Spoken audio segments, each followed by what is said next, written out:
আসসালামু আলাইকুম। সুস্থ থাকার অন্যতম একটা মাধ্যম হচ্ছে হাঁটা। আপনি যত বেশি হাঁটবেন আপনি তত বেশি সুস্থ থাকবেন। আর সেই হাঁটাটা যদি হয় সকালবেলা ফজর নামাজের পরে সূর্য উদয় হওয়ার আগ মুহূর্তে।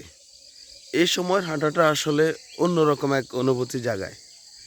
কারণ এই সময় হচ্ছে যে মৃদু বাতাসটা আসলে এটা খুব ভালো লাগে। এই সময়টার হাঁটাটা। আর বর্তমানে এমনিতে যে পরিমাণ গরম পড়তেছে তার মধ্যে এখন অলরেডি কুয়াশা। এই যে আমার পিছনে দেখা যাচ্ছে এখানে এখনো কুয়াশা পড়তেছে।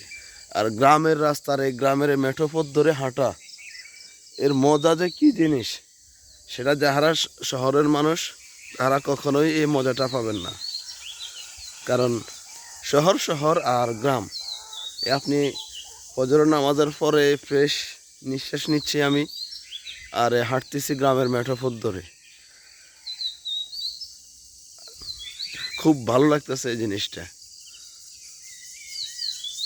এই হচ্ছে রাস্তা। যত বেশি হাঁটবেন তত বেশি সুস্থ থাকবেন।